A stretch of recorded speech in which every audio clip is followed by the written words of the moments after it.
Please subscribe to our YouTube channel and press the bell icon for the latest updates. ਸਾਰਿਆਂ ਨੂੰ ਪਿਆਰ ਭਰੀ ਸਤਿ ਸ਼੍ਰੀ ਅਕਾਲ। ਮੈਂ ਹਾਂ Mandeep Kaur Sidhu. Welcome to the Mandeep Kaur Sidhu show.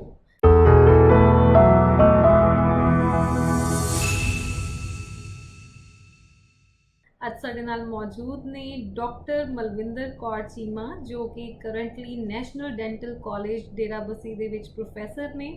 So we have a very experienced person with us today, ਜਿਨ੍ਹਾਂ ਨੂੰ 20 years ਦਾ experience ਆ, and we will talk about oral hygiene today. ਆਪਣੇ ਦੰਦਾਂ ਦਾ ਕਿੱਦਾਂ ਖਿਆਲ ਰੱਖਣਾ ਹੈ, ਇਸ ਬਾਰੇ ਅੱਜ ਅਸੀਂ ਚਰਚਾ ਕਰਾਂਗੇ doctor Malwinder Kaur. Doctor Malwinder Kaur ji, welcome to the show. Thank you ਸਤਿ ਸ਼੍ਰੀ ਅਕਾਲ ਜੀ ਮਨਦੀਪ ਜੀ, ਸਤਿ ਸ਼੍ਰੀ ਅਕਾਲ। ਮੈਨੂੰ ਮਾਣ ਫੀਲ ਹੋ ਰਿਹਾ ਤੁਹਾਡੇ ਨਾਲ ਦੁਬਾਰਾ ਜੁੜ ਕੇ। Recently we had a doctor from a hospital, but today we have a doctor from a college, very different. So I would like to know about your education, about your family first, and from where you belong. I belong to basically Tanola, that is near to Sangrur district. So but मेरी schooling maximum Faridkot district ਦੀ ਰਹੀ ਹੈ, schooling भी, और मेरी graduation Faridkot दशमेश dental college ਦੇ ਵਿੱਚ ਸੀ। post graduation ਮੇਰੀ Dashmesh dental college ਤੋਂ ਹੈ। ਮਤਲਬ that was like my parent college. So ਉੱਥੋਂ ਦੀ support ਜੋ BDS ਮੈਨੂੰ ਮਿਲੀ ਹੈ, ਉਹਦੇ ਕਰਕੇ ਮੈਂ MDS ਕਰਨ ਦੁਬਾਰਾ ਉੱਥੇ ਪਹੁੰਚੀ। I have two daughters, ਦੋ ਬੇਟੀਆਂ ਜੀ ਮੇਰੀਆਂ, और हस्बैंड मेरे मैरिन इंजीनियर ने, फादर मेरे सिविल इंजीनियर ने। मतलब वी ऑल आर क्वालिफाइड, और we give stress to qualification rather to money and social service also. So मेरे जो थोड़े पेरेंट्स वाले संस्कार ने कि सोशल सर्विस जिन्नी कर सकते ਉਹਦੇ ਨਾਲ ਇੱਕ ਨਾ ਬੜੀ ਸੈਟੀਸਫੈਕਸ਼ਨ ਮਿਲਦੀ ਹੈ। ਮਨਦੀਪ ਜੀ, ਮੈਨੂੰ ਤੁਹਾਨੂੰ ਬਹੁਤ, ਤੁਸੀਂ ਤਾਂ ਖੈਰ ਇਸ ਚੀਜ਼ 'ਚ ਹੰਡ ਗਏ ਹੋ ਬਹੁਤ, ਬਟ ਮੇਰੀ ਸ਼ੁਰੂਆਤ ਹੋ ਰਹੀ ਹੈ ਹੁਣ। ਸੋ ਮੇਰੀ ग्रेजुएशन पोस्ट ग्रेजुएशन उत्थे हुई। हस्बैंड मेरे मैकेनिकल इंजीनियर ने, he is in merchant navy, so these days he is sailing. So it's very tough handle all these. When did you join your first job, and where are you in your career now? Mandeep ji, I finished with my BDS, Bachelor of Dentistry, in 2000. Then I did job as a dental lecturer in the Smash Dental College for around 6 years. ਉਸ ਤੋਂ ਬਾਅਦ I got married, so I got shifted to Mohali. Then I joined Shri Guru Har Krishan Sahib Charitable Eye Hospital. So I did job for 1.5 years there. Then I joined Rayat and Bara Dental College for around 3 years. I did job there. Then I was running, besides all these, I was running my own practice clinic in Mohali only. So after doing MDS, I am working in National Dental College, Derabassi ji, as senior lecturer. Great. So मैं अपनी audience ਨੂੰ ਦੱਸਣਾ ਚਾਹਨੀ ਕਿ special ਅਸੀਂ ਅੱਜ episode ਕਰ ਰਹੇ ਹਾਂ oral hygiene ਤੇ। ਠੀਕ ਹੈ, ਆਪਣੇ ਦੰਦਾਂ ਦਾ ਖਿਆਲ ਅਸੀਂ ਕਿੱਦਾਂ ਰੱਖਣਾ ਹੈ, ਤੇ ਮੈਨੂੰ ਬੜੀ ਖੁਸ਼ੀ ਹੈ ਕਿ ਅਸੀਂ ਨਿਊ ਪਰਸਨੈਲਿਟੀਜ਼ ਨੂੰ ਆਪਣੀ ਸ਼ੋਅ ਤੇ ਲੈ ਕੇ ਆ ਰਹੇ ਹਾਂ। ਨਿਊ ਟੌਪਿਕਸ ਤੇ ਅਸੀਂ ਗੱਲ ਕਰ ਰਹੇ ਹਾਂ, ਇੱਕ ਜਨਰਲ ਟੌਪਿਕ ਤੇ ਗੱਲ ਕਰ ਰਹੇ ਹਾਂ ਕਿ ਜਿਹੜੇ ਸਾਰਿਆਂ ਲਈ ਹੀ ਜ਼ਰੂਰੀ ਆ। ਸੋ ਮੈਨੂੰ ਇਹ ਦੱਸੋ ਕਿ ਬੈਸਟ ਵੇਜ਼ ਕੀ ਆ, ਮਤਲਬ for a good oral hygiene, ਮਤਲਬ right from the childhood till we get old, right? So what are your basic tips ki inna kate is very important to follow throughout your life? Very good question, और किन्ने ही answer ਦਾ ਇੱਕ question ਤੁਸੀਂ ਮੈਨੂੰ ਕੀਤਾ ਹੈ। So I will start it from like ਕਹਿੰਦੇ ਨਾ ਕਿ ਅੱਖਾਂ ਗਈਆਂ ਜਹਾਨ ਗਿਆ, ਦੰਦ ਗਏ ਸਵਾਦ ਗਿਆ। No doubt ਇਹ ਪੁਰਾਣੇ ਜਿਹੜੇ ਏਡੀਅਮਸ ਬਣੇ ਸੀ, ਮੁਹਾਵਰੇ ਬਣੇ ਸੀ, ਪੁਰਾਣੀਆਂ ਖੁਰਾਕਾਂ ਸੀ, ਉਹ ਸਾਰਾ ਅੱਜ ਅਸੀਂ ਕਰੋਨਾ ਕਾਲ ਦੇ ਵਿੱਚ ਇੰਪਲੀਮੈਂਟ ਕਰ ਰਹੇ ਆ ਇਹਨਾਂ ਚੀਜ਼ਾਂ ਨੂੰ। So what I will say about oral health, see, healthy mouth is always important for growth and development of human body. Where oral health matters, it starts from lips to till that pharynx. ਠੀਕ ਹੈ, ਇੱਥੋਂ ਸਾਡੀ oral health start ਹੋ ਜਾਂਦੀ ਹੈ। ਸਾਡੇ ਕੀ brushing techniques ਕਿਸ ਤਰ੍ਹਾਂ ਨੇ, ਠੀਕ ਹੈ, ਸਾਡਾ oral hygiene ਕਿਸ ਤਰ੍ਹਾਂ ਹੈ, ਇਹ ਸਾਰੀਆਂ ਚੀਜ਼ਾਂ, ਸਾਡੀਆਂ ਫੂਡ ਹੈਬਿਟਸ ਕਿਵੇਂ ਨੇ, ਇਹ ਸਾਰੀਆਂ ਚੀਜ਼ਾਂ ਜਿਹੜੀਆਂ ਦਾ ਪ੍ਰੋਪਰ ਯੋਗਦਾਨ ਹੈ ਬੜਾ ਸਾਡੇ oral health ਜਾਂ oral diseases ਦੇ ਵਿੱਚ, ਕਿ ਕੀ ਰੋਲ ਹੈ ਸਾਨੂੰ ਜਿਹੜੇ ਮੂੰਹ ਦੀਆਂ ਬਿਮਾਰੀਆਂ ਲੱਗਦੀਆਂ। ਸੋ ਅਗਰ ਮੇਰੇ ਦੰਦ ਠੀਕ ਨਹੀਂ ਹੈ, ਹਾਊ ਕੈਨ ਆਈ ਸਮਾਈਲ? ਹੈ ਨਾ, ਮੈਨੂੰ ਇਹ ਮੈਂ ਕੌਨਸ਼ੀਅਸ ਹੋ ਜਾਊਂਗੀ ਸੋਸਾਇਟੀ ਦੇ ਵਿੱਚ, because I'm not aware of that thing, what's in my oral cavity. Sometimes there are mild ulcers in my oral cavity. I'm not aware of that oral ulcer in my oral cavity. So मतलब ये छोटियां छोटियां चीजां ਜਿਹੜੀਆਂ ਨਾ ਉਹ ਅਸੀਂ ਕਿਤੇ ਆ ਕੇ ignore ਵੀ ਕਰ ਰਹੇ ਹਾਂ, ਜਿਹਦੇ ਕਰਕੇ ਅਸੀਂ ਡੈਂਟਲ ਅਵੇਅਰਨੈਸ ਕੈਂਪਸ ਲਗਾਉਂਦੇ ਆ। ਹੁਣ ਜੇ ਪ੍ਰੋਪਰਲੀ ਅਸੀਂ ਖਾਣਾ ਚਿਊ ਕਰਾਂਗੇ, ਠੀਕ ਹੈ, ਉਹ ਚਿਊ ਪਾਰਟ ਸਮਾਲ ਪਾਰਟੀਕਲਸ ਉਹਦੇ ਨਾਲ ਸਾਡੀ ਡਾਈਜੈਸ਼ਨ ਵਿਲ ਬੀ ਬੈਟਰ, ਠੀਕ ਹੈ। ਜੇ ਅਸੀਂ ਉਵੇਂ ਹੀ ਲੈ ਕੇ ਜਾਵਾਂਗੇ ਉਹ ਫੂਡ ਸਾਡਾ ਸਟਕ ਕਰੂਗਾ ओरल कैविटी ਦੇ ਵਿੱਚ, ਬੋਲਣ ਦੇ ਵਿੱਚ। ਹੁਣ ਮੈਂ ਆਮ ਨਾਟ ਅਵੇਅਰ ਕਿ ਜੀ ਮੇਰੇ ਦੰਦਾਂ ਦੇ ਵਿੱਚ ਸਪੇਸ ਹੈ, ਉਹਦੇ ਨਾਲ ਕੀ ਹੁੰਦਾ ਹੈ, ਤੁਹਾਨੂੰ ਇੱਕ ਪ੍ਰੈਸ਼ਰ ਹਵਾ ਜਾਂ ਗੈਪ ਦੇ ਵਿੱਚੋਂ ਹਵਾ ਵਾਲੀ ਫੀਲਿੰਗ ਆਉਂਦੀ ਹੈ। ਇਹ ਚੀਜ਼ਾਂ ਅਸੀਂ ਇਗਨੋਰ ਕਰ ਦਿੰਦੇ ਹਾਂ, but these things shouldn't be ignored. This is also in oral health. Second ਆ ਗਿਆ ਸਾਡੀਆਂ ਹੁੰਦੀਆਂ ਇੱਕ oral manifestations in systemic illness, like patient is diabetic, ਉਹ ਸਿਰਫ concerned ਹੈ diabetes ਤੇ, patient is hypertensive, patient the stomach upset ਹੈ, gastritis ਹੈ, but ਉਹਦੀਆਂ changes ਸਾਡੇ oral cavity ਚ ਵੀ ਆਉਂਦੀਆਂ। like patient is diabetic, ਉਹਨੂੰ gums ਤੇ ਪ੍ਰੋਬਲਮ ਆਉਣਗੀਆਂ, gums ਦੀ swelling ਹੋਊਗੀ, ਮਸੂੜਾਂ ਦੀ ਤਕਲੀਫ ਹੋਊਗੀ। ਸੇਮ ਬੀਪੀ ਦੀਆਂ ਦਵਾਈਆਂ, ਬਲੱਡ ਪ੍ਰੈਸ਼ਰ ਦੀਆਂ ਐਵੇਂ ਹੁੰਦੀਆਂ ਜਿਨ੍ਹਾਂ ਨਾਲ ਅਗੇਨ ਸਾਡੇ ਗਮਸ ਤੇ ਪ੍ਰੋਬਲਮ ਆਉਂਦੀ ਹੈ। ਬੈਸਟ ਵੇਜ਼ ਕੀ ਨੇ ਹਨਾ oral hygiene ਪ੍ਰੈਕਟਿਸ ਕਰਨ ਦੇ? ਸੋ ਵਨ ਇਜ਼ ਬ੍ਰਸ਼ਿੰਗ ਟੈਕਨੀਕ ਸਹੀ ਹੋਵੇ ਤੁਹਾਡੀ, ਤੁਸੀਂ ਪ੍ਰੋਪਰ ਖਾਣਾ ਜਿਹੜਾ ਉਹ ਚਿਊ ਕਰੋ, ਆਪਣੀ ਕੋਈ ਵੀ ਤੁਹਾਨੂੰ ਐਡੀਸ਼ਨਲ ਕੋਈ ਡਿਜ਼ੀਜ਼ ਆ ਉਹਦੇ ਹਿਸਾਬ ਨਾਲ ਆਪਣਾ ਧਿਆਨ ਰੱਖੋ, ਰਾਈਟ? ਮੈਮ ਮੇਰੀ ਫੀਲਡ ਕੀ ਹੈ, ਆਮ MDS in basically screening of oral cancer, my MDS ਹੈ। ਸੋ ਉਹਦੇ ਵਿੱਚ ਅਸੀਂ ਜਿਹੜੇ ਪ੍ਰੀ ਕੈਂਸਰਸ ਲੀਜਨਸ ਆ ਨਾ, ਅਸੀਂ ਉਹਨਾਂ ਨੂੰ ਡਾਇਗਨੋਸ ਕਰਨਾ। This is my field. Dentistry is also vast. ਤੁਹਾਡੀ ਛੋਟੀ ਤੋਂ ਛੋਟੀ ਬਿਮਾਰੀ ਤੋਂ ਲੈ ਕੇ ਵੱਡੀ ਤੱਕ ਦੇ ਸਾਡੇ ਕੋਲ ਸਪੈਸ਼ਲਿਸਟ ਹੁੰਦੇ ਨੇ, ਔਰ ਹਰ ਬੰਦੇ ਦਾ ਆਪਣਾ ਰੋਲ ਹੈ। ਜੇ ਮੇਰੇ ਦੰਦਾਂ 'ਚ ਗੈਪ ਹੈ, ਉਹਦੇ ਲਈ ਸਾਡੇ ਕੋਲ ਡਿਫਰੈਂਟ ਡਾਕਟਰ ਨੇ।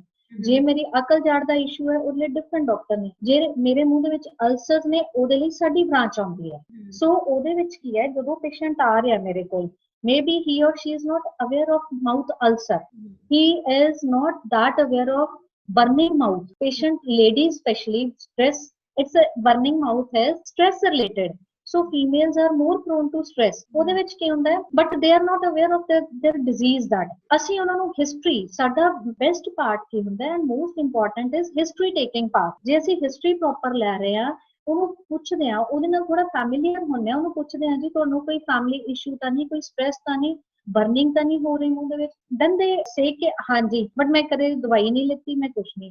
that we call burning mouth syndrome. Then we give them anti-anxiety drugs, we give them local drugs. So ਉਹ ਚੀਜ਼ ਕੀ ਹੈ, ਹੌਲੀ ਹੌਲੀ ਛੋਟੀਆਂ ਛੋਟੀਆਂ ਚੀਜ਼ਾਂ can convert into oral cancer. Patient ਆਉਂਦੇ ਆ ਟਬੈਕੋ ਜਰਦਾ ਵਾਲੇ, ਠੀਕ ਹੈ ਜੀ, ਉਹ they are prone to oral cancer।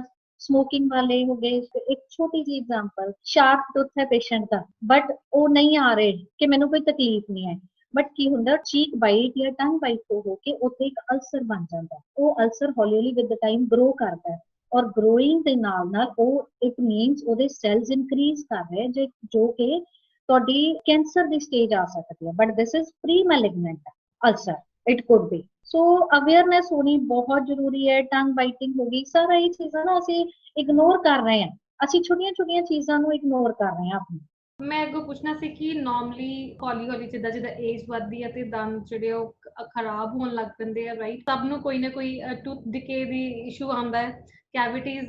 ਸੋ ਬੜੀ ਡਿਫਰੈਂਟ ਤਰ੍ਹਾਂ ਦੇ ਛੋਟੇ ਛੋਟੇ ਪ੍ਰੋਬਲਮਸ ਜਿਹੜੀਆਂ ਉਹ ਟੀਨੇਜ ਤੋਂ ਸ਼ੁਰੂ ਹੋ ਜਾਂਦੀਆਂ। So how to avoid them, ਤੇ ਜਦੋਂ ਸਾਨੂੰ ਪਤਾ ਲੱਗਦਾ ਕਿ ਸਾਡਾ ਦੰਦ ਖਰਾਬ ਹੋ ਰਹੇ ਨੇ, ਸੋ ਵਾਟ ਸਟੈਪਸ ਵੀ ਸ਼ੁਡ ਟੇਕ? ਕਿਉਂਕਿ ਅਕਸਰ ਕਈ ਵਾਰ ਇਹ ਵੀ ਮਾਈਂਡ 'ਚ ਬੜਾ ਹੁੰਦਾ ਕਿ ਇਹਦਾ ਸ਼ਾਇਦ ਖਰਚਾ ਬਹੁਤ ਹੁੰਦਾ ਹੈ, ਬਟ ਜਿਹੜੇ ਸਾਡੇ ਇੰਸਟੀਟਿਊਟਸ ਨੇ ਨਾ, they have very nominal rates. Private practitioners ਨੇ, ਦੇਖੋ ਤੁਸੀਂ ਇਸ ਤੇ I will not comment for all these, but ਜਿਹੜਾ ਤੁਸੀਂ ਕਹਿ ਰਹੇ ਹੋ ਨਾ ਯੰਗ ਜਨਰੇਸ਼ਨ ਦੇ ਵਿੱਚ ਕੇਰੀਜ਼, ਇਹ ਯੰਗ ਚ ਨਹੀਂ, ਹੁਣ ਛੋਟੇ ਬੱਚਿਆਂ ਦੇ ਵਿੱਚ ਹੋ ਰਹੀਆਂ। ਨਰਸਿੰਗ ਬੋਟਲ ਕੇਰੀਜ਼ ਤੋਂ ਸਟਾਰਟ ਹੋ ਜਾਂਦੀਆਂ, ਜਿਹੜੇ ਬੱਚੇ ਬੋਟਲ ਫੀਡ ਲੈ ਰਹੇ ਹੈ, ਮਦਰ ਫੀਡ ਲੈ ਰਹੇ ਹੈ, ਕਿਉਂਕਿ ਉਹਨਾਂ ਦਾ ਕੀ ਹੈ, ਦੁੱਧ ਇੱਥੇ ਸਟਕ ਕਰਕੇ ਰਹਿ ਗਿਆ, ਠੀਕ ਹੈ, ਸਟਕ ਕੀਤਾ ਤਾਂ ਉਹਦੇ ਨਾਲ ਕੀ ਹੈ, ਕਲੀਨਿੰਗ ਹੋਈ ਨਹੀਂ, ਦੁੱਧ ਉਥੇ ਐਸਿਡਿਕ ਅਟੈਕ ਹੋਊਗਾ, ਉਹਦੇ ਨਾਲ ਕੀ ਕੇਰੀਜ਼ ਬਣਨੇ ਸ਼ੁਰੂ ਹੋ ਗਏ, ਕੈਵਿਟੀ ਜਿਹਨੂੰ ਆਪਾਂ ਕਹਿ ਲਈਏ, ਜਾਂ ਕੀੜਾ ਲੱਗਣਾ। ਛੋਟੇ ਬੱਚੇ ਤੋਂ ਲੈ ਕੇ ਹੁਣ ਇੱਕ ਸਾਡੀਆਂ diet habits, Mandeep ji, you must be aware of all these things, junk food, 버ਗਰ, pizzas. So we even ourselves are fond of all these things rather having that healthy food.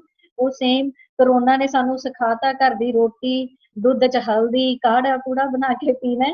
ਸੋ ਉਹ ਪੁਰਾਣੀਆਂ ਚੀਜ਼ਾਂ ਔਰ ਹੈਲਦੀ ਚੀਜ਼ਾਂ ਨੇ ਜਿਹੜੀਆਂ ਸਾਡੇ ਓਰਲ ਹਾਈਜੀਨ ਓਰਲ ਹੈਲਥ ਲਈ ਬਹੁਤ ਅੱਛੀਆਂ। ਹੁਣ ਸਾਨੂੰ ਉਹੀ ਗੱਲ junk food, to avoid junk food, then brushing twice a day, then flossing daily नहीं ਤਾਂ ਤੁਸੀਂ at least ਹਫਤੇ 'ਚ 3 ਤੋਂ 4 ਵਾਰ, then tongue cleaning, ਠੀਕ ਹੈ। tongue cleaning 'ਚ ਹੁਣ ਇਹਦੇ ਵਿੱਚ controversial ਹੈ ਕਿ ਅਗਰ ਅਸੀਂ frequently with metallic tongue cleaner ਨਾਲ ਕਰਾਂਗੇ ਤੇ ਜੋ ਸਾਡੇ ਟੇਸਟ ਬਡਸ ਹੁੰਦੇ ਆ ਨਾ ਉਹ ਡੈਮੇਜ ਹੋ ਜਾਂਦੇ ਆ, ਜਿਹਦੇ ਕਰਕੇ ਸਾਨੂੰ ਟੇਸਟ ਆਉਣਾ ਬੰਦ ਹੋ ਜਾਂਦਾ ਹੈ। ਮਤਲਬ ਇਟਸ ਕੰਟਰੋਵਰਸ਼ੀਅਲ, ਬਟ ਟਵਾਈਸ ਔਰ ਥ੍ਰਾਈਸ ਅ ਵੀਕ ਬ੍ਰਸ਼ ਦੇ ਪਿੱਛੇ ਇੱਕ ਅਟੈਚਮੈਂਟ ਹੁੰਦੇ ਹੈ ਜਿਹਦੇ ਨਾਲ ਵੀ ਕੈਨ ਕਲੀਨ ਆਰ ਟੰਗ। ਫਲੋਸਿੰਗ ਹੋਗੀ, then ਰਾਤ ਨੂੰ ਬ੍ਰਸ਼ ਜ਼ਰੂਰ ਕਰਨਾ ਹੈ, ਈਦਰ ਸਿੰਪਲ ਬ੍ਰਸ਼ ਔਰ with toothpaste. And second mouth wash ਅਗਰ ਕਰ ਸਕਦੇ ਹੋ, that is for foul order mouth, ਮਤਲਬ ਜਿਹੜੀ ਬੈਡ ਸਮੈਲ ਹੈ ਉਹਨਾਂ ਲਈ ਅਸੀਂ ਇਹ ਚੀਜ਼ਾਂ ਪ੍ਰੀਵੈਂਟਿਵ ਮੈਜਰਸ ਯੂਜ਼ ਕਰ ਸਕਦੇ ਹਾਂ। ਮੈਨੂੰ ਤੁਹਾਡੇ ਆਨਸਰ ਦਿੰਦੇ ਦਿੰਦੇ ਮੈਨੂੰ ਆਇਆ ਇੱਕ ਕੁਐਸਚਨ, ਜਿਵੇਂ ਤੁਸੀਂ ਦੱਸਿਆ ਕਿ ਛੋਟਾ ਬੱਚਾ ਹੁੰਦਾ ਹੈ ਤੇ ਦੁੱਧ ਹੀ ਐਸਿਡਿਕ ਹੋ ਜਾਂਦਾ ਹੈ ਜਾਂ ਹੋਰ ਬੜੇ ਰੀਜ਼ਨਸ ਹੁੰਦੇ ਜਿਹਦੇ ਕਰਕੇ ਉਹਦੇ ਦੰਦ ਖਰਾਬ ਹੁੰਦੇ ਤੇ ਨਾਮ ਮਦਰ ਦਾ ਲੱਗ ਜਾਂਦਾ ਕਿ ਪਤਾ ਨਹੀਂ ਕਿੰਨੀਆਂ ਟੌਫੀਜ਼ ਚਾਕਲੇਟ ਖਵਾਉਂਦੇ। ਸੋ ਵਾਟ ਡੂ ਯੂ ਥਿੰਕ ਕਿ ਇਹ ਟੌਫੀਜ਼ ਚਾਕਲੇਟਸ ਦਾ ਕਿੰਨਾ ਕੁ ਅਸਰ ਹੈਗਾ, ਬਿਕੋਜ਼ ਬੱਚਿਆਂ ਦਾ ਨਾ ਇੱਕ ਨੇਚਰ ਚੇਂਜ ਕਰ ਦਿੰਦੀ ਆ ਸੋਸਾਇਟੀ, ਜਾਂ ਇਹਨੂੰ ਬੜਾ ਬੈਡ ਫੀਲ ਕਰਾਉਂਦੀ ਜਦੋਂ ਛੋਟਾ ਬੱਚਾ ਹੁੰਦਾ ਤੇ ਉਹਦੇ ਦੰਦ ਖਰਾਬ ਹੁੰਦੇ ਨਾ ਤੇ ਉਹਨੂੰ ਇੱਕ ਟੌਫੀ ਦਾ ਜਾਂ ਸਵੀਟਸ ਦਾ ਇੱਕ ਡਰ ਜਿਹਾ ਉਹਨੂੰ ਪਾ ਦਿੰਦੇ। ਸੋ ਇਹ ਕਿੰਨਾ ਕੁ ਇਹ ਮਿਥ ਹੀ ਹੈਗੀ ਹੈ ਕਿ ਸੱਚ ਹੈਗਾ? ਦੇਖੋ ਬੇਸਿਕ ਮੇਰੇ ਕੋਲ ਪੇਸ਼ੈਂਟ ਆਉਂਦੇ ਮਦਰਸ ਹਨਾ ਕਿ ਜੀ ਇਹ ਟੌਫੀਆਂ ਬਹੁਤ ਖਾਂਦਾ ਹੈ ਜਾਂ ਖਾਂਦੀ ਹੈ, ਇਹ ਤਾਂ ਸਾਰਾ ਦਿਨ ਚਾਕਲੇਟ ਹੀ ਨਹੀਂ ਛੱਡਦਾ। ਮੈਂ ਬੋਲੂ ਕਿ ਮੈਮ ਇੱਕ ਕਸੂਰ ਕਿਹਦਾ ਹੈ? If I am providing these things for my kids only then they are having, ਠੀਕ ਹੈ। ਜੇ ਮੈਂ ਹੀ ਨਹੀਂ ਲੈ ਕੇ ਆਉਂਗੀ ਘਰ 'ਚ ਚਿਪਸ ਚਾਕਲੇਟ ਜਾਂ ਟੌਫੀਆਂ, ਬੱਚੇ ਨਹੀਂ ਖਾਣਗੇ, ਫਿਰ ਉਹ ਘਰ ਦੀ ਡਾਈਟ ਜੋ ਹੈ ਨਾ ਉਹਨੂੰ ਹੀ ਪ੍ਰੈਫਰ ਕਰਨਗੇ। So basically it's fault of parents. So ਸਾਨੂੰ ਬੇਸਿਕ ਤੋਂ ਪੇਰੈਂਟਸ ਨੂੰ ਅਵੇਅਰ ਅਸਰ ਹੈਗਾ ਬਹੁਤ, ਪੇਰੈਂਟਸ ਨੂੰ ਅਵੇਅਰ ਕਰਨਾ ਬਹੁਤ ਜ਼ਰੂਰੀ ਹੈ। ਸੈਕੰਡ ਜਾਂ ਫਿਰ ਜਦ ਦੇਖੋ ਵਨਸ ਇਨ ਅ ਵਾਈਲ ਜੇ ਤੁਸੀਂ ਦੇ ਵੀ ਰਹੇ ਹੋ ਤਾਂ ਐਟਲੀਸਟ ਉਹਦਾ ਇੰਨੇ ਕੁ ਰਿਸਪੌਂਸਿਬਲ ਹੋਵੋ ਕਿ ਉਹਨੂੰ ਐਟਲੀਸਟ ਬ੍ਰਸ਼ ਤਾਂ ਕਰਵਾ ਦਿਓ ਨਾ, simple without paste, so that ਜੋ ਸਟਿੱਕੀ ਪਾਰਟੀਕਲਸ ਹੈ ਸਟਿੱਕੀ ਫੂਡ ਹੈ we can remove it that brushing. ਛੋਟੀ ਏਜ ਦੇ ਵਿੱਚ ਜਿਹੜੇ ਅਕਸਰ ਬੱਚਿਆਂ ਦੇ ਦੰਦ ਖਰਾਬ ਹੁੰਦੇ ਆ ਜਿਹਦੇ ਲਈ ਉਹ ਬੈਡ ਫੀਲ ਕਰਦੇ ਆ, ਤੇ ਯੂ ਥਿੰਕ ਕਿ ਪੇਰੈਂਟਸ ਨੂੰ ਜ਼ਿਆਦਾ ਧਿਆਨ ਰੱਖਣਾ ਚਾਹੀਦਾ? ਇਟਸ ਬਿਲਕੁਲ most outside diet we are giving to them। ਬਿਲਕੁਲ ਦੇਖੋ ਬੱਚਿਆਂ ਨੂੰ ਨਹੀਂ ਪਤਾ, they are not aware of brushing, they are not aware of even brushing technique। ਹੁਣ brushing technique ਮੈਂ ਤੁਹਾਨੂੰ ਦੱਸਦੀ ਹਾਂ, usually what people do, they do like boot polish kinds brushing। ਉਹਦੇ ਨਾਲ ਕੀ ਹੁੰਦਾ ਹੈ ਨੁਕਸਾਨ, ਉਹਨਾਂ ਦੇ ਗਮਸ ਜੋ ਹੈ ਉਹ ਰਿਸੀਡ ਕਰਨੇ ਸ਼ੁਰੂ ਹੋ ਜਾਂਦੇ with this boot polish kinds horizontal ਜੋ brushing ਹੈ। ਸੋ ਇਹ ਚੀਜ਼ ਵੀ ਸਾਨੂੰ ਪੇਸ਼ੈਂਟਸ ਨੂੰ ਮੈਂਸ਼ਨ ਕਰਨੀ ਪੈਂਦੀ ਹੈ ਕਿ ਜੀ ਬ੍ਰਸ਼ ਉੱਪਰਲੇ ਦੰਦਾਂ ਦਾ ਨੀਚੇ ਨੂੰ, ਨੀਚੇ ਦੇ ਉੱਪਰ ਵੱਲ ਨੂੰ ਕਰੋ ਇਨ ਦਾ ਦੈਟ ਗਮ ਡਾਇਰੈਕਸ਼ਨ। ਸੋ ਬੱਚੇ ਨੂੰ ਤਾਂ ਕੁਝ ਵੀ ਨਹੀਂ ਪਤਾ, ਜਦੋਂ ਪੇਰੈਂਟਸ ਨੂੰ ਨਹੀਂ ਅਸੀਂ ਨਹੀਂ ਅਵੇਅਰ ਕਰ ਰਹੇ, how do kids know? So this is all matter of awareness. So ਇਹ ਤੇ ਮੇਰਾ ਵੀ ਪਰਸਨਲ ਕੁਐਸਚਨ ਆ, ਜਿਹੜਾ ਨੈਕਸਟ ਕੁਐਸਚਨ ਆ, ਨਾਰਮਲੀ ਅਸੀਂ ਓਕੇ ਫੀਲ ਕਰਦੇ ਆ ਵਿਦ ਦਾ ਟੀਥ, ਠੀਕ ਹੈ। ਮੈਂ ਆਪਣੀ ਐਗਜ਼ਾਮਪਲ ਲੈ ਲੈਂਦੀ, ਮੈਨੂੰ ਹਮੇਸ਼ਾ ਨਾਰਮਲ ਠੀਕ ਫੀਲ ਹੁੰਦਾ। Still like how often we should go for a dental checkup? ਕਿ ਵੇਟ ਕਰਨੀ ਚਾਹੀਦੀ ਕਿ ਜਦੋਂ ਮੇਰੇ ਦਰਦ ਹੋਏਗੀ ਜਾਂ ਮੈਨੂੰ ਕੋਈ ਦਿੱਕਤ ਹੋਏਗੀ ਤੇ ਫੇਰ ਹੀ ਮੈਂ ਜਾਵਾਂ, ਕਿ ਅਦਰਵਾਈਜ਼ ਵੀ? ਕਿਉਂਕਿ ਮੈਂ ਬਹੁਤ ਸੋਚਦੀ ਨਹੀਂ ਮੈਂ ਆਪਣਾ ਡੈਂਟਲ ਚੈੱਕਅਪ ਕਰਾਣਾ ਹੈ ਜਾਂ I want my teeth to be better. ਫਿਰ ਮੈਂ ਸੋਚਦੀ ਕਿ ਡਾਕਟਰ ਮੈਨੂੰ ਕਹੇਗਾ ਕਿ ਤੁਸੀਂ ਤੇ ਬਿਲਕੁਲ ਠੀਕ ਹੋ ਤੇ why you have come. So how often one should go for dental checkup ਜਿਨ੍ਹਾਂ ਦੇ ਦੰਦ ਠੀਕ ਨੇ? ਦੇਖੋ ਪੇਸ਼ੈਂਟ ਨੂੰ ਜਦੋਂ ਤੱਕ ਕੋਈ ਸਿੰਪਟਮਸ ਨਹੀਂ ਆਉਂਦੇ ਤਾਂ ਪੇਸ਼ੈਂਟ ਕਹਿੰਦਾ ਕਿ ਮੇਰੇ ਦੰਦ ਠੀਕ ਨੇ। Suppose you are coming to me at my clinic for routine checkup, ਤੁਹਾਡੇ ਪਿਟ ਐਂਡ ਫਿਸ਼ਰ ਕੇਰੀਜ਼ ਨੇ ਵਿਚ are totally asymptomatic, just discoloration is there. I will tell you ਕਿ ਮੈਮ ਤੁਹਾਡੇ 4 ਦੰਦਾਂ ਦੇ ਵਿੱਚ ਫਿਲਿੰਗ ਹੋਣ ਵਾਲੀ ਹੈ, ਮੈਮ ਤੁਹਾਡੇ ਦੰਦਾਂ ਤੇ ਕਰੇਡਾ ਪਲੈਕ ਕੈਲਕੂਲਸ ਜੰਮਿਆ ਹੋਇਆ ਹੈ। ਇਸ ਤੁਸੀਂ ਕਹੋਗੇ ਕਿ ਮੈਨੂੰ ਤਾਂ ਤਕਲੀਫ ਹੀ ਕੋਈ ਨਹੀਂ ਹੈ, ਹਨਾ। Your cooperation is also important. ਜੇ ਮੈਂ ਤੁਹਾਨੂੰ ਦੱਸ ਰਹੀ ਹਾਂ ਨਾ, ਸੋ ਇਟ ਮੀਨ ਸਮਥਿੰਗ। ਹੋ ਸਕਦਾ ਕੁਝ ਵੀ ਨਾ ਹੋਵੇ, ਹੋ ਸਕਦਾ ਇਟਸ ਔਨ ਸਾਇਲੈਂਟ ਮੋਡ। ਹਲੇ ਤੁਹਾਡੇ ਸਿੰਪਟਮਸ ਦੇਖੋ, ਡੈਂਟਲ ਟ੍ਰੀਟਮੈਂਟ ਕਿੱਥੋਂ ਸਟਾਰਟ ਹੁੰਦਾ ਹੈ? ਪੇਨ ਅਗਰ ਪੇਸ਼ੈਂਟ ਨੂੰ ਹੋਈ, ਸੈਂਸਿਟੀਵਿਟੀ ਠੰਡੇ ਤੋਂ ਗਰਮ ਤੋਂ, ਮਿੱਠੇ ਤੋਂ ਹਵਾ ਤੋਂ, ਠੀਕ ਹੈ। ਇਹ ਚੀਜ਼ਾਂ, ਕੋਈ ਅਲਸਰ ਮੂੰਹ ਦੇ ਵਿੱਚ ਹੋ ਗਿਆ ਉਹਦੇ ਤੋਂ ਹੋ ਗਈ, ਜਾਂ ਮਤਲਬ ਕੁਝ ਵੀ ਹੈ, ਕੋਈ ਮਸਕੂਲਰ ਪੇਨ ਹੋਈ ਉਹਦੇ ਵਿੱਚ, ਜੌ ਪੇਨ ਹੋਈ ਉਹਦੇ ਵਿੱਚ, ਮਤਲਬ ਪੇਸ਼ੈਂਟ ਉਦੋਂ ਹੀ ਵਿਜ਼ਿਟ ਕਰਦਾ ਜਦੋਂ ਉਹਦੇ ਵਿੱਚ ਕੋਈ ਸਿੰਪਟਮਸ ਆਏ ਹੈ। But it should be twice ਆ ਈਅਰ, ਹਰ 6 ਮਹੀਨੇ ਬਾਅਦ ਆਪਾਂ ਨੂੰ ਸਕੇਲਿੰਗ। ਇੱਕ ਮੈਂ ਤੁਹਾਡੀ ਕਲੀਅਰ ਕਰਾਂ ਮਨਦੀਪ ਜੀ, ਲੋਕਾਂ ਦੇ ਵਿੱਚ ਮਿਥ ਹੈ ਕਿ ਸਕੇਲਿੰਗ ਕਰਾਉਣ ਤੋਂ ਬਾਅਦ ਦੰਦ ਹਿੱਲਣ ਲੱਗ ਜਾਂਦੇ ਆ, but it's not like that. ਸਗੋਂ ਉਹਦੀ ਪ੍ਰੋਪਰ ਰੈਗੂਲਰ ਵਿਜ਼ਿਟ ਦੇ ਨਾਲ ਦੰਦ ਉਹਨਾਂ ਦੇ ਤੇ ਗਮਸ ਜੋ ਹੈ ਉਹ ਹੈਲਦੀ ਹੁੰਦੇ ਆ। ਅਸੀਂ ਥੋੜੀ ਜਿਹੀ ਗੱਲ ਕਰਾਂਗੇ ਓਰਲ ਕੈਂਸਰ ਬਾਰੇ ਬਿਕੋਜ਼ ਇਹ ਬਹੁਤ ਹੀ ਕਾਮਨ ਆ। So what are the major reasons ਜਦੋਂ ਕਿਸੇ ਨੂੰ ਮੂੰਹ ਦਾ ਕੈਂਸਰ ਹੋ ਜਾਂਦਾ ਹੈ ਤੇ ਕਿੰਨਾ ਕੁ ਉਹਦਾ ਇਲਾਜ ਪੋਸੀਬਲ ਹੈਗਾ? ਦੇਖੋ, ਓਰਲ ਕੈਂਸਰ ਉਦੋਂ ਹੁੰਦਾ ਹੈ ਜਦੋਂ ਅਸੀਂ ਪੇਸ਼ੈਂਟ ਨੂੰ, ਜਦੋਂ ਸਾਡੇ ਕੋਲ ਆਉਂਦਾ ਹੈ ਤਾਂ ਅਸੀਂ ਖੁਦ ਅਵੇਅਰ ਨਾ ਹੋਈਏ ਉਸ ਚੀਜ਼ ਤੋਂ, ਜਾਂ ਅਸੀਂ ਪੇਸ਼ੈਂਟ ਨੂੰ ਅਵੇਅਰ ਨਾ ਕਰੀਏ। ਹੁਣ ਮੈਨੂੰ ਪਤਾ ਹੈ ਪੇਸ਼ੈਂਟ ਸਿਗਰਟ ਸਮੋਕਿੰਗ ਟੋਬੈਕੋ ਲੈ ਰਿਹਾ ਹੈ, I will counsel that patient. Main causes are cigarette smoking, alcohol, earlier I have told you, cigarette, alcohol, tobacco, chewing, ਗੁਟਕਾ, ਸਾਰਾ ਇਹ ਚੀਜ਼ਾਂ ਹੋ ਗਈਆਂ। ਫਿਰ ਸ਼ਾਰਪ ਐਜਸ ਨੇ, ਉਹ ਚੀਜ਼ ਹੋ ਗਈ। ਅੱਛਾ, ਕੁਝ ਬਜ਼ੁਰਗ ਨੇ ਉਹ ਡੈਂਚਰ ਵੇਅਰਸ ਨੇ, ਡੈਂਚਰ ਲਾਉਂਦੇ ਆ, ਉਹਨਾਂ ਦੇ ਅੰਦਰ ਡੈਂਚਰ ਕਿਤੇ ਨਾ ਕਿਤੇ ਚੁੱਭ ਰਿਹਾ, ਬਟ ਉਹ ਇੰਨੇ ਯੂਜ਼ ਟੂ ਹੋ ਗਏ, they are not considering it as any problem. But the moment they come to our hospital ਜਾਂ clinic, ਉਦੋਂ ਦੇਖੀਦਾ ਉਹਨਾਂ ਦੇ ਜਿੱਥੇ ਜੀਭ ਦੇ ਨੀਚੇ ਹੈ, ਜਿੱਥੇ ਚੁੱਭ ਰਿਹਾ ਹੁੰਦਾ ਹੈ, ਬੜਾ ਸਾਰਾ ਅਲਸਰ ਹੋਇਆ ਹੁੰਦਾ, that also may cause oral cancer. So ਇਹ ਕੀ ਹੈ, ਮਤਲਬ ਅਨਵਾਂਟਡ ਗਰੋਥ ਆਫ ਸੈਲਸ ਹੈ ਕੈਂਸਰ ਦੀ, ਜਦੋਂ ਅਸੀਂ ਧਿਆਨ ਨਹੀਂ ਦੇ ਰਹੇ। ਔਰ ਮੈਲਿਗਨੈਂਸੀ, ਕੈਂਸਰ ਇਜ਼ ਆਲਵੇਜ਼ ਸਾਇਲੈਂਟ। ਜਿੱਥੇ ਕੈਂਸਰ ਹੁੰਦਾ ਹੈ ਉੱਥੇ ਪੇਨਲੈਸ ਹੁੰਦਾ ਹੈ। ਇਹ ਚੀਜ਼ਾਂ ਕਰਕੇ ਹੀ ਤਾਂ ਅਸੀਂ ਲੇਟ ਡਾਇਗਨੋਸਿਸ ਤੇ ਪਹੁੰਚਦੇ ਹਾਂ। ਸੋ ਇਹ ਜਿਹੜੀਆਂ ਮਤਲਬ ਕਹਿ ਲਓ ਨਾ deaths, it's the 10th major cause of death in that country because of oral cancers. How much it is curable? See, better है अगर इन्हों ਆਪਾਂ diagnose pre-malignant conditions ਤੇ ਹੀ ਕਰ ਲਈਏ, but then it depends, like ਆਪਣੀ ਜੀਭ ਹੈ, ਜੋ ਟੰਗ ਹੈ, that is very common site for oral cancer. ਜੀਭ ਹੋ ਗਿਆ, ਲਿਪ ਤੇ ਹੋ ਗਿਆ, ਲਿਪ ਕੈਂਸਰ ਹੋ ਗਿਆ। ਇਹ ਚੀਜ਼ਾਂ ਫਿਰ ਅਸੀਂ ਕਿਉਰ ਕਰ ਸਕਦੇ ਹਾਂ। ਹਾਲਾਂਕਿ breast cancer and oral cancer is safest cancer, ਕਿ ਯੂ ਕੈਨ ਰਿਮੂਵ, ਹੱਡੀ ਦੇ ਵਿੱਚ ਹੋਇਆ, you can remove that bone, ਠੀਕ ਹੈ। ਬ੍ਰੈਸਟ ਕੈਂਸਰ ਹੈ, we can remove that, we can do mastectomy. ਇਹਦੇ ਵਿੱਚ ਅਸੀਂ ਕੀ ਹੈ, ਉਸ ਪਾਰਟ ਨੂੰ ਰਿਮੂਵ ਕਰ ਦਾਂਗੇ, ਸਰਜਰੀ ਕਰਾਂਗੇ। ਉਸ ਤੋਂ ਪਹਿਲਾਂ ਅਸੀਂ ਉਹਦੀ ਬਾਇਓਪਸੀ ਕਰਾਂਗੇ, ਕਿਹੜੀ ਸਟੇਜ ਤੱਕ ਪਹੁੰਚ ਚੁੱਕੇ। ਸੋ ਜੋ ਸਰਵਾਈਵਲ ਹੈ, ਜੋ ਪ੍ਰੋਗਨੋਸਿਸ ਹੈ, ਉਹ depends on biopsy report in which stage it is. So first, second, third stage ਹੈ ਜਿਹੜੀ ਵੀ ਹੈ। ਅਲਟੀਮੇਟਲੀ ਕੀ ਹੁੰਦਾ ਹੈ ਕਿ ਨਾਰਮਲੀ ਆਪਣਾ ਜੋ ਟ੍ਰੀਟਮੈਂਟ ਪਲਾਨ ਹੈ, ਮੈਡੀਸਿਨਸ ਦਾ ਇਹਦੇ ਚ ਕੁਝ ਨਹੀਂ ਹੈ। ਡਾਈਟ ਜੈਸੇ ਮਲਟੀਵਾਈਟਾਮਿਨਸ ਦੇਤੇ, ਐਂਟੀਆਕਸੀਡੈਂਟਸ ਦੇਤੇ, ਇਹੋ ਜਿਹੀਆਂ ਸਪਲੀਮੈਂਟਸ, ਡਰੱਗਸ ਦਵਾਂਗੇ, ਪਲੱਸ ਕੀ ਅਸੀਂ like surgery, radiotherapy, chemotherapy. It varies from case to case. ਜਿਹਦੇ ਚ ਸਿਵੀਅਰ ਹੈ ਉਹਦੇ ਚ ਅਸੀਂ ਸਰਜਰੀ ਨਹੀਂ ਕਰਾਂਗੇ। ਇੱਕ ਬੜਾ ਸਾਰਿਆਂ ਦਾ ਕੁਐਸਚਨ ਹੈਗਾ, ਮੈਨੂੰ ਲੱਗਦਾ ਮੇਰੀ ਪੂਰੀ ਆਡੀਅנס ਦਾ ਕੁਐਸਚਨ ਹੋਣਾ ਹੈ, ਐਂਡ ਐਵਰੀਬਾਡੀਜ਼ ਫੇਵਰਿਟ ਕੁਐਸਚਨ ਕਿ how to keep your teeth white. ਪਰ ਜਦੋਂ ਮੈਂ ਛੋਟੀ ਹੁੰਦੀ ਸੀ ਨਾ, ਉਦੋਂ ਮੈਂ ਹੀ ਸੁਣਿਆ ਸੀ ਕਿ ਟੀਥ ਦਾ ਜਿਹੜਾ ਰੰਗ ਹੁੰਦਾ ਨਾ, ਉਹ ਉਹੀ ਰਹਿਣਾ ਜਿਹੜਾ ਉਹਦਾ ਹੌਲੀ ਹੌਲੀ ਬਣ ਗਿਆ। So I don't know about it, but still if you have some tips ਕਿ ਸਾਡੇ ਜਿਹੜੇ ਟੀਥ ਆ, ਸਾਡੇ ਦੰਦ ਆ, ਹਮੇਸ਼ਾ ਹੀ ਚਮਕਦਾਰ ਕਿਵੇਂ ਰਹਿਣ, ਸੋ ਗਿਵ ਅਸ ਸਮ ਟਿਪਸ। ਦੇਖੋ, ਜਿਹੜੇ ਏਰੀਆਜ਼ ਚ ਅਸੀਂ ਮਾਲਵਾ ਏਰੀਆ ਚ ਫਲੋਰਾਈਡਸ ਬਹੁਤ ਜ਼ਿਆਦਾ ਨੇ, ਠੀਕ ਹੈ, ਉੱਥੇ ਕੀ ਉਹ ਇੰਟ੍ਰਿੰਸਿਕ ਸਟੇਨਿੰਗਸ ਹੋਣੀ ਹੀ ਹੋਣੀ ਹੈ। ਦੰਦ ਪੀਲੇ ਹੋਣਗੇ। ਤੁਸੀਂ ਸੰਗਰੂਰ, ਪਟਿਆਲਾ, ਫਰੀਦਕੋਟ, ਬਠਿੰਡਾ ਏਰੀਆ ਦੇਖੋਗੇ, ਇਹਨਾਂ ਦੇ ਦੰਦ ਪੀਲੇ ਹੁੰਦੇ ਆ, ਉਹ ਨੈਚੁਰਲ ਹੈ। ਇੱਕ ਹੁੰਦਾ ਕਰੇੜੇ ਨਾਲ ਪੀਲੇ ਹੋਏ ਆ, ਉਹਨੂੰ ਵੀ ਕੈਨ ਰਿਮੂਵ ਦੈਟ ਕਰੇੜਾ, ਕੈਲਕੂਲਸ, ਪਲਾਕ ਜੋ ਹੈ। ਬਟ ਜੋ ਇਹ ਨੇ, ਇਹ ਜੋ ਦੇਖੋ ਪਰਮਾਤਮਾ ਨੇ ਚੀਜ਼ ਦੇਤੀ, we should be thankful to God. But ਉਹਦੇ ट्रीटमेंट भी है, ब्लीचिंग वगैरह है, veneering है, कैपिंग है, कुछ भी है, lots of treatment are there. But ਉਸ ਤੋਂ ਬਾਅਦ ਪ੍ਰੀਕਾਸ਼ਨਸ ਵੀ ਬਹੁਤ ਨੇ ਕਿ ਜੀ ਹਾਰਡ ਚੀਜ਼ ਨਹੀਂ ਖਾਣੀ, ਉਹ ਨਹੀਂ ਖਾਣਾ, ਤੁਸੀਂ ਬਾਈਟ ਨਹੀਂ, ਹਾਰਡ ਬਾਈਟ ਆਬਜੈਕਟਸ ਨੂੰ ਬਾਈਟ ਨਹੀਂ ਕਰਨਾ ਵੀ ਡਿਫਰੈਂਟਲੀ। ਸੋਲੂਸ਼ਨਸ ਨੇ ਉਹ ਜਿਹੜੇ ਬਹੁਤ ਕੌਨਸ਼ੀਅਸ ਨੇ ਨਾ ਐਸਥੈਟਿਕ ਪੁਆਇੰਟ ਆਫ View, ਉਹਨਾਂ ਦਾ ਤਾਂ ਫਿਰ they can go for that treatment. All right. ਇਹ ਕਰੋਨਾ ਦਾ ਜਦੋਂ ਟਾਈਮ ਰਿਹਾ ਨਾ, ਤੇ ਮੈਨੂੰ ਲੱਗਦਾ ਕਿ ਨਾਰਮਲ ਹਸਪੀਟਲਸ ਫਿਰ ਵੀ ਐਕਟਿਵ ਸੀ, but dental it was quite low because hospital ਨੂੰ ਤੇ ਐਡਮਿਟ ਕਰਨਾ ਹੀ ਪੈਣਾ ਹੈ। ਤੇ ਬਟ ਜਿਹੜੇ ਡੈਂਟਿਸਟ ਸੀ ਜਾਂ ਡੈਂਟਲ ਕਲੀਨਿਕ ਸੀ, ਮੈਨੂੰ ਲੱਗਦਾ ਕਿ ਉਹ ਕੁਆਇਟ ਇਨਐਕਟਿਵ ਰਹੇ ਨੇ ਬਿਕਾਜ਼ ਇਟ ਇਜ਼ ਡਾਇਰੈਕਟਲੀ ਮੈਨੂੰ ਲੱਗਦਾ ਕਿ ਇਨ ਟੱਚ ਵਿੱਚ ਜਿਹੜੇ ਆ ਉਹ ਆ ਜਾਂਦੇ ਸੀ। ਕੀ ਸਟੇਟਸ ਰਿਹਾ ਡਿਊਰਿੰਗ ਜਦੋਂ ਪੀਕ ਕਰੋਨਾ ਟਾਈਮ ਸੀ, ਐਂਡ ਕਰੰਟਲੀ ਵੀ ਕਿ ਜੇ ਕਿਸੇ ਨੇ ਟ੍ਰੀਟਮੈਂਟ ਆਪਣਾ ਕਰਾਉਣਾ ਹੋਵੇ, so what is going on in the corona time?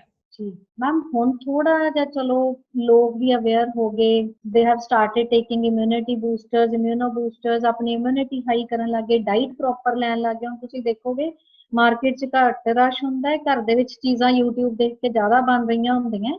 ਸੋ ਉਹ ਕਰੋਨਾ ਕਾਲ ਦੇ ਵਿੱਚ ਅਸੀਂ we are more prone to get infection, ठीक है, virus infection, patient saliva है, ਉਹਦੇ splashes है, so we didn't do any patient because of direct contact with that patient. So nursing staff हो गया, dentist हो गए, they were more prone to. Second, emergency ਸੀ ਤਾਂ video call ਦੇ through ਸਾਡੇ treatment ਹੁੰਦੇ ਰਹੇ, emergency treatments ਹੁੰਦੇ ਰਹੇ ਹੈ, but ਹੁਣ ਕੀ ਹੈ, we have started doing patients with PPE kits, with face shields and with all precautionary measures. But मैं ਇਹਦੇ ਚ ਤੁਹਾਨੂੰ ਇੱਕ ਜੇ ਤੁਸੀਂ ਮੈਨੂੰ ਆਗਿਆ ਦਿਓ, ਥੋੜਾ ਜਿਹਾ ਇੱਕ ਪ੍ਰੀਕਾਸ਼ਨਰੀ ਮੈਜਰਸ ਜੋ ਪੇਸ਼ੈਂਟ ਹੋ ਵੀ ਚੁੱਕਿਆ, ਠੀਕ ਹੋ ਚੁੱਕਿਆ ਆਫਟਰ ਕੋਵਿਡ ਜਾਂ ਡਿਊਰਿੰਗ ਵੀ, ਇੱਕ ਥੋੜਾ ਜਿਹਾ ਮੈਂ ਆਪਣੇ ਵਿਊਜ਼ ਰੱਖਣਾ ਚਾਹੁੰਦੀ ਹਾਂ ਆਪਣੇ ਆਮ ਲੋਕਾਂ ਦੇ ਵਿੱਚ ਨਾ, ਕਿ ਉਹਨਾਂ ਨੂੰ ਇੱਕ ਤਾਂ ਪ੍ਰੋਪਰ ਹੋਈ ਸੇਮ हैंड वॉश वगैरह, प्रॉपर हाइजीन मेजर्स अपने यूज करन, माउथ वॉश यूज करन। ये नहीं कि फैमिली च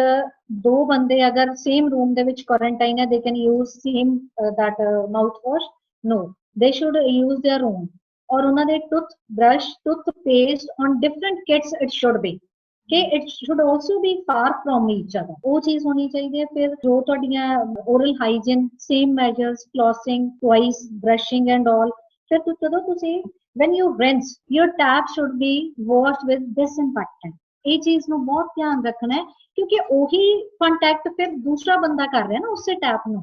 ਸੋ ਉਹ ਚੀਜ਼ਾਂ ਹੈ ਮਾਈਨਰ ਹੈ, ਬਟ ਉਹਦੇ ਨਾਲ ਕੀ ਹੈ, ਸਾਡੇ ਦਿਮਾਗ 'ਚ ਨਹੀਂ ਆਉਂਦਾ, ਬਟ ਉਹਦੇ ਨਾਲ ਇਫੈਕਟ ਜ਼ਰੂਰ ਪੈਂਦਾ ਅਗਲੇ ਬੰਦੇ ਤੇ। ਫਿਰ ਅਸੀਂ ਜਦੋਂ ਕੋਵਿਡ ਕਾਲ ਤੋਂ we are recovered, we should throw everything, that brush, toothpaste and bin we should take new because it's our second birth, so everything should be changed now। मतलब brushes ਨੂੰ ਸਾਨੂੰ change ਕਰਨਾ ਪਊਗਾ। और maximum consumption of water should be there during this corona, क्योंकि dry area ਤੇ जो virus है वो ज़्यादा देर तक adhere करता है। So that's why we recommend every person in family even कि जी कोसा पानी पींदे रहो, क्योंकि ਉਹਦੇ ਨਾਲ ਕੀ ਹੈ, steam ਲੈਂਦੇ ਰਹੋ। लाइक ਜਿਹਦਾ एक्सपोजर पब्लिकली ज्यादा है, it's mandatory for them to take steam twice a day, twice नहीं तो रात में बेड टाइम जरूर स्टीम लेके, क्योंकि एडहेयर करूगा नेजल दे। देखो जिथे जिथे स्वैब ला रहे हैं sample, so those areas are more prone to adherence of viruses। ਹੁਣ ਥੋੜੀ ਗੱਲ ਕਰ ਲੈਣੇ women the. Last question, I want you to give a good message to the women।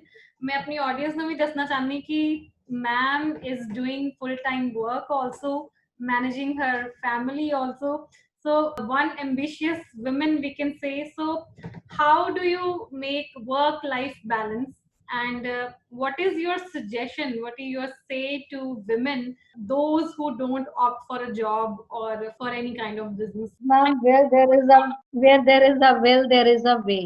मैं मतलब ਅੱਜ ਤੁਹਾਡੇ ਨਾਲ ਮਿਲਣ ਤੋਂ ਬਾਅਦ ਨਾ, ਦੇਖੋ ਜੋ ਮੇਰਾ ਪੈਸ਼ਨ ਜਾਂ ਮੇਰੀ ਇੰਟਰਨਲ ਡਿਮਾਂਡ ਸੀ ਨਾ, ਉਹ ਪੂਰੀ ਹੋ ਰਹੀ ਹੈ। बिकॉज नीता ਨੂੰ ਮੁਰਾਦਾਂ, ਜੇ ਮੇਰਾ ਮਨ ਸੀ ਕਿਤੇ ਸੋਸ਼ਲ ਸਰਵਿਸ ਦਾ, ਮੈਂ ਕਦੇ ਕਿਸੇ ਨੂੰ ਅਪਰੋਚ ਕਰ ਰਹੀ ਹਾਂ ਫॉर ਸੋਸ਼ਲ, ਕਿਸੇ ਨੂੰ ਕਦੇ ਕਿਸੇ ਨੂੰ ਐਨਜੀਓ ਨੂੰ ਪੁੱਛ ਰਹੀ ਹਾਂ ਜੀ you need any help, I am always there. ਕੋਈ ਡੈਂਟਲ ਲੈਕਚਰਸ ਜਾਂ ਅਵੇਅਰਨੈਸ ਜਾਂ ਟੂਥਪੇਸਟ ਡਿਸਟ੍ਰੀਬਿਊਸ਼ਨ ਹੈ, ਯੂ ਜਸਟ ਅਪਰੋਚ ਮੀ, ਕਿਉਂਕਿ ਮੈਨੂੰ ਇੱਕ ਅੰਦਰੋਂ ਉਹ ਸੀ, I am working wholly solely, I am taking care of my family, we are in nuclear family, so मतलब doing job, doing household work, doing these things, so ਇਹ ਨਹੀਂ ਹੁੰਦਾ ਮੈਂ ਇੱਕ ਫੀਮੇਲ ਆ, ਇਹ ਥੋੜੀ ਇੰਟਰਨਲ ਕੈਪੈਸਿਟੀ ਹੈ, ਤੁਸੀਂ ਕਿੰਨਾ ਕੁ ਇਸ ਚੀਜ਼ 'ਚ ਇੰਟਰਸਟ ਰੱਖਦੇ ਹੋ, ਔਰ ਜਿੰਨਾ ਰੱਖੋਗੇ ਪਰਮਾਤਮਾ ਤੁਹਾਡੀਆਂ ਇਹ ਪਰਮਾਤਮਾ ਤੁਹਾਡੀਆਂ ਨਾ ਇੰਟੈਂਸ਼ਨਸ ਦੇਖਦਾ ਹੈ, ਪ੍ਰੈਜੈਂਟੇਸ਼ਨਸ ਨੇ। ਸੋ ਮਾਈ ਇੰਟੈਂਸ਼ਨਸ ਆਰ ਵੈਰੀ ਪਿਓਰ। ਸੋ ਜਿਹਦੀਆਂ ਵੀ ਜਿਸ ਵੀ ਕਿਸੇ ਭੈਣ ਮਾਤਾ ਦੀਆਂ ਇੰਟੈਂਸ਼ਨਸ ਪਿਓਰ ਹੋਣਗੀਆਂ ਨਾ, they will get this opportunity and they will get whatever they want in their life, which I am getting today after so many years। Means ਕਿ ਜੇ ਤੁਹਾਡੀ ਵਿਲ ਹੋਵੇ, ਤੁਹਾਡਾ ਪੂਰਾ ਮਨ ਹੋਵੇ ਕਿ ਮੈਂ ਕਰਨਾ ਹੀ ਕਰਨਾ ਹੈ, ਤੇ ਉਹ ਆਪਣੇ ਆਪ ਰੱਬ ਤੁਹਾਡੇ ਚ ਕੈਪੈਸਿਟੀ ਪਰਮਾਤਮਾ ਦੀ। So thank you so much for being on our show today and it was wonderful talking to you. Thank you Mandeep ji, thanks to you. I hope ਅੱਜ ਦਾ ਤੁਹਾਨੂੰ ਐਪੀਸੋਡ ਬਹੁਤ ਵਧੀਆ ਲੱਗਿਆ ਹੋਵੇਗਾ। ਮੈਨੂੰ ਖੁਦ ਬਹੁਤ ਇੰਟਰਸਟ ਸੀ ਅੱਜ ਦੇ ਇਸ ਐਪੀਸੋਡ ਦੇ ਵਿੱਚ, because we came to know more about oral hygiene, ਆਪਣੇ ਦੰਦਾਂ ਦਾ ਅਸੀਂ ਕਿੱਦਾਂ ਖਿਆਲ ਰੱਖਣਾ ਹੈ over period of time. So ਅਸੀਂ ਆਲਵੇਜ਼ ਡਾਕਟਰ ਮਲਵਿੰਦਰ ਕੌਰ ਜੀ ਸੀਮਾ ਜੀ ਨਾਲ ਅਸੀਂ ਕੰਸਲਟ ਵੀ ਕਰ ਸਕਦੇ ਹਾਂ। She is currently professor in national dental college Derabassi. So ਇਦਾਂ ਹੀ ਨਵੇਂ ਐਪੀਸੋਡ ਹਮੇਸ਼ਾ ਲੈ ਕੇ ਆਉਂਦੇ ਰਵਾਂਗੇ, ਹੋਰ ਆਪਣੇ ਗੈਸਟ ਨਾਲ ਤੁਹਾਡੀ ਮੁਲਾਕਾਤ ਕਰਾਵਾਂਗੇ ਤੇ ਹਮੇਸ਼ਾ ਹੀ ਮੇਰੀ ਕੋਸ਼ਿਸ਼ ਹੋਏਗੀ ਕਿ ਕੋਈ ਅੱਛੇ ਟੌਪਿਕ ਤੇ ਹੀ ਅਸੀਂ ਗੱਲਬਾਤ ਕਰੀਏ। Thank you so much for watching Mandeep Kaur Sidhu show.